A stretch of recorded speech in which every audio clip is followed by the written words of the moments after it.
All right, so let's talk about this secret supplement that's not so secret. Let's talk about some creatine. Creatine, I think, is the most studied supplement we have out there right now, right? There are a gazillion, and I do mean this as a technical term, gazillion studies done on creatine, its benefits, its side effects potentially, what happens if you overdose on it, all of this stuff. So it's been tested, it's been put through the ringer, so to speak, right? But I'll never forget. So creatine's been out for as a supplement. It's been out for a long time, right?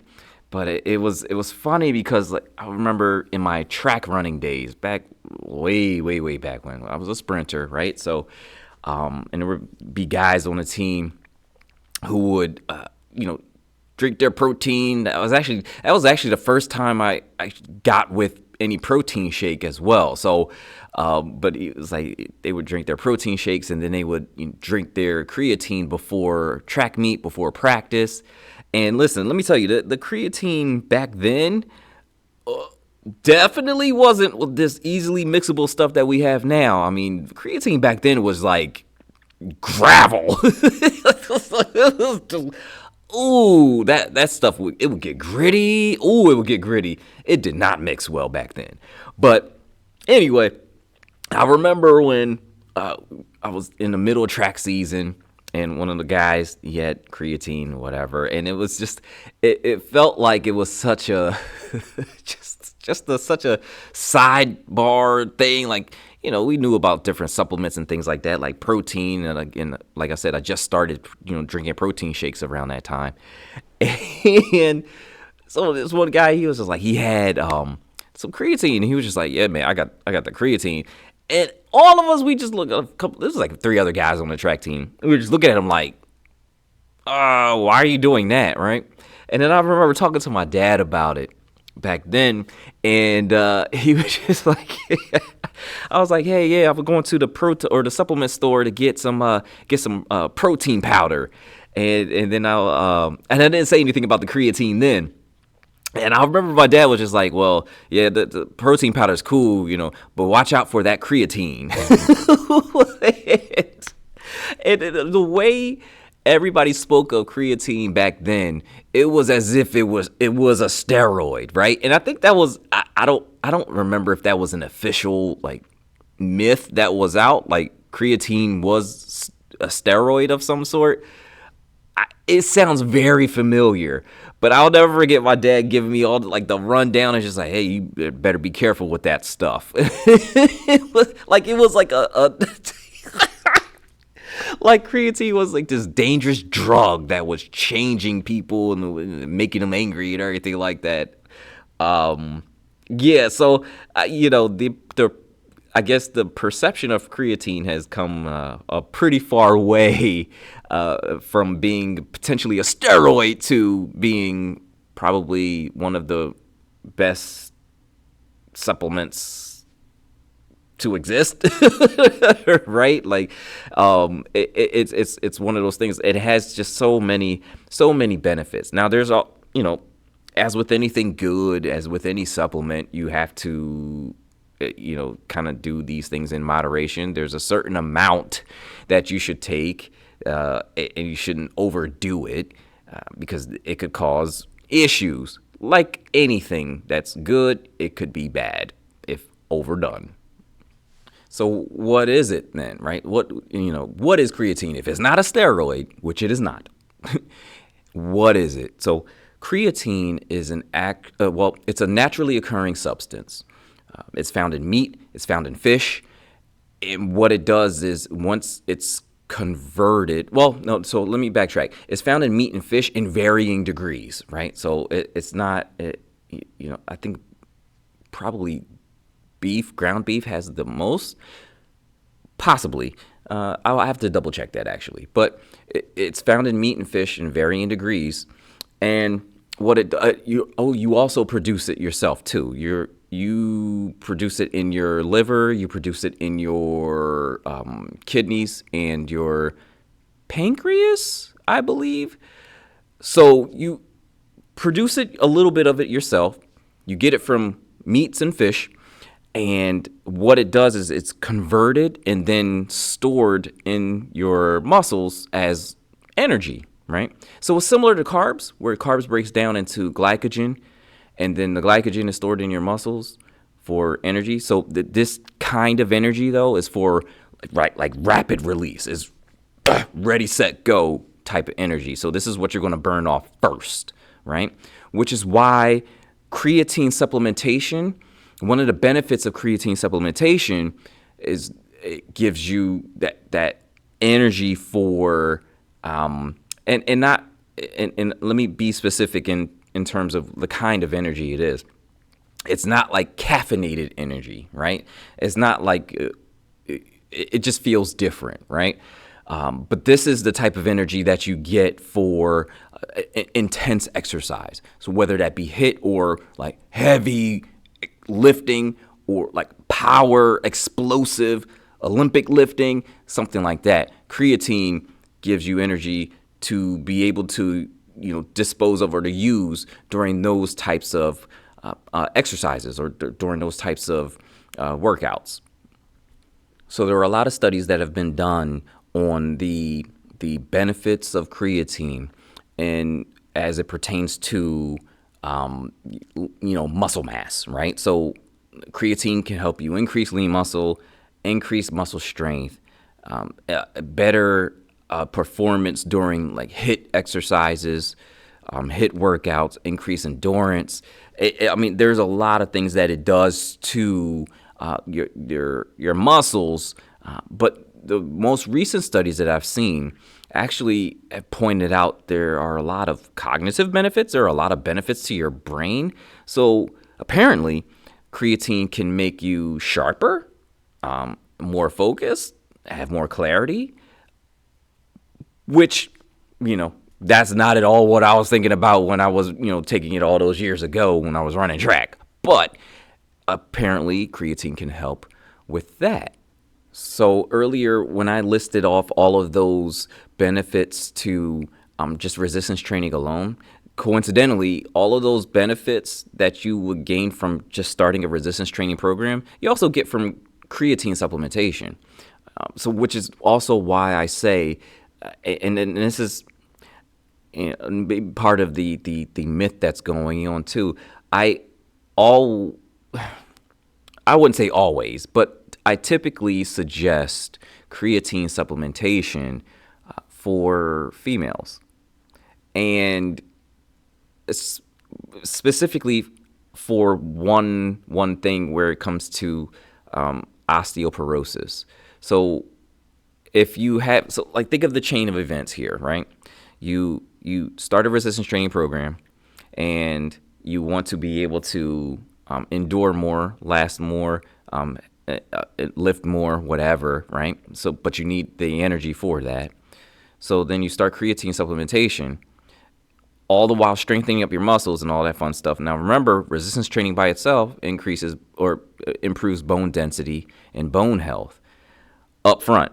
So now you combine that with creatine supplementation, and you have an amplified effect, so to speak, right? So, creatine supplementation is not bad for females. In fact, I would urge females to do creatine supplementation just like everybody else, because the benefits are so far reaching. Now, here are some benefits that you might not necessarily think about. And actually, I had to, do my normal thing, write them all down and text them all out and all that fun stuff. But here's the ones that we don't really talk about as much, right? We talk about how creatine affects the muscles, and we talk about how creatine affects the bones, but we don't typically talk about, just in general, the hydration improvement, right? Hydration improvement. So when you supplement with creatine, it helps your cells retain water, which ultimately keeps your muscles hydrated, right? Muscles hydrated, a hydrated muscle will always operate better than a dehydrated muscle, obviously, right? But that also just helps with your total overall health, right?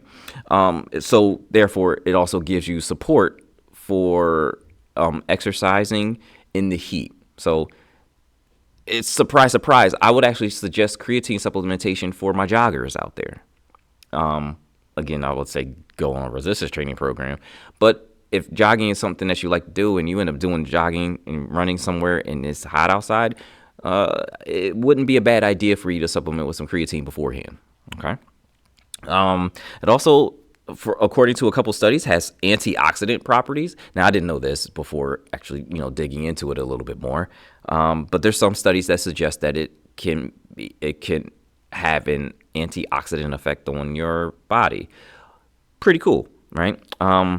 And creatine also serves as when it comes down to which energy source is used first. So remember what I said, it's converted and broken down into energy and stored in the muscles. The same way, not the same way, but the same thing happens with carbs. Carbohydrate breaks down into glycogen, and glycogen is stored in your muscles and also in your liver and all that fun stuff, but it's stored in your muscles. So what happens is creatine, when it's broken down, typically is preferred to be used as that quick release energy before you go into glycogen.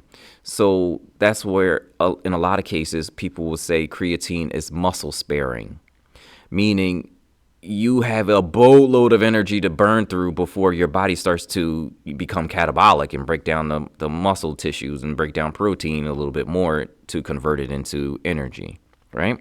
So it seems like what creatine does, and this is according to a few studies, what creatine could do is be the first in line in terms of energy to be used, spare your glycogen, therefore, coming or staying further away from, entering into a catabolic state, meaning you're going to spare your muscles here, spare the muscle tissue. That won't be bothered at all. So I think that's a very, very interesting spot. It's almost like an enhancement, right? It enhances the glycogen or improves glycogen use, right? So it also can, creatine can aid in your recovery after the fact. So after a workout, it can, you might not be as sore. It might jumpstart muscle repair because what it does is it enhances satellite cell activity. So whenever you do resistance training, there at times, it doesn't always have to be, but there are times where you have some small micro tears in the muscle.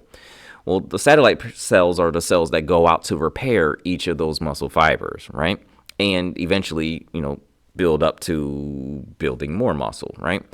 So creatine can enhance satellite cell activity, which makes it, again, it's no wonder this thing can do this tiny little supplement can do so much, and it was thought to be a steroid before. I'm just like, it's funny to me. It's funny to me. But I mean, of course, it also it gives you better blood sugar control, support your heart health, and it improves your anaerobic capacity, which means it just increases your endurance, right? And one other benefit to creatine supplementation, this is maybe not the biggest one, but it's affordable. Creatine is kind of cheap, right? It's cheap to make. It's cheap to get in bulk, right? So that's a pretty big, because when compared to other supplements that you're paying like hundreds and hundreds of dollars for, you can get a good deal of creatine for not that much money, right? So how do I suggest that you use creatine? I'll give you an example of what I do for myself. First of all, I don't load creatine, right? That's something that we had to do back in the day. But if you're talking about creatine monohydrate, you just start taking it. Just start taking it straight up. There's no creatine loading, segment or whatever. And I think for the most part, I take maybe like 5 grams a day. And it's just one little scoop and boom. You could start anywhere from 1 to 5 grams a day. I would err on the side of, starting with 1, right? And you keep moving from there, right? Again, I do it every day, specifically before my workouts on my workout days. and any other time I just kind of have it in my drink with dinner or something like that. But oh no, actually I'm lying. I do it in the morning, so I kind of start my day with it a little bit. Now, please keep in mind when I say start off with 1 gram of creatine a day, that it's not really like I'm basically erring on the side of extreme caution here, right? Because there are people who, and there are studies that show this as well. So, I'm not just saying that they're going rogue and just doing their own thing, although I believe there are people who do that. I'm not talking about them in this instance, right? But there are people who do like a loading phase in which they take 20 grams of creatine a day for a week or so, or for 2 weeks or something like that. And then they go down to a maintenance phase. And that's just so that we can load up all the creatine in your muscles and all that fun jazz and go from there. I don't think that's necessary with creatine monohydrate right now.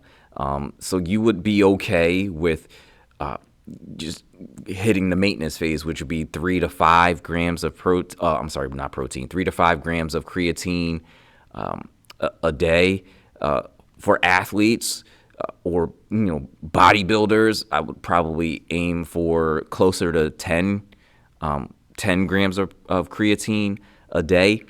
Split out though, right? So it can cause a whole bunch of stomach issues and things like that, and bloating and all that fun jazz if you take too much at one time.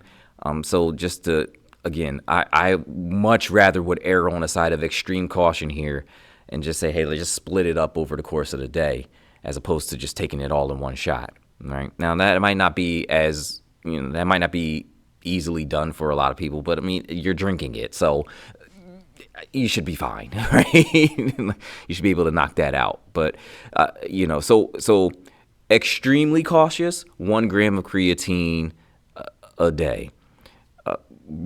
Normal, 3 to 5 grams a day. Athlete, bodybuilder, up to 10, split out over the course of the day, a day. Okay, and those are just general guidelines.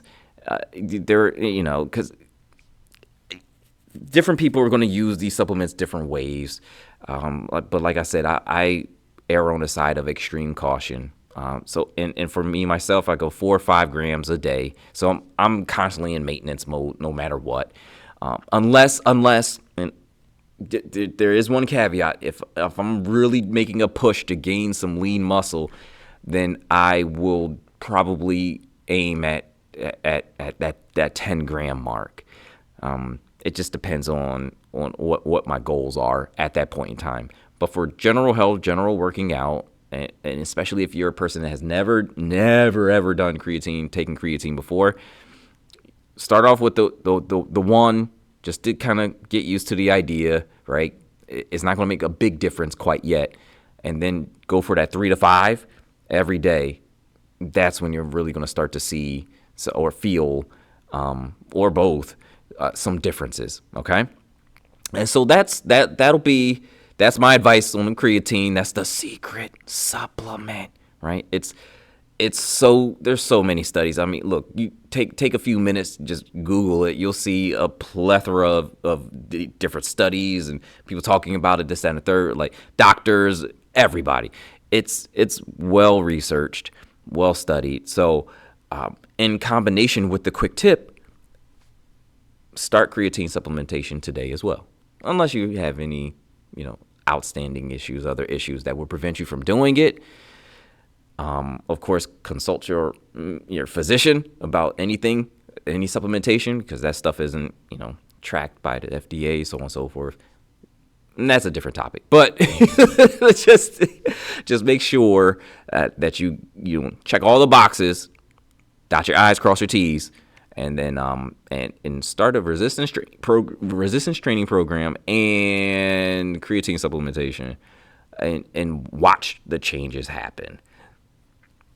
So if you like this segment, here's another one for you. Click over here. And if you want the entire podcast, go this way. Click on that one right there. And once again, I appreciate you. All right, you take it easy.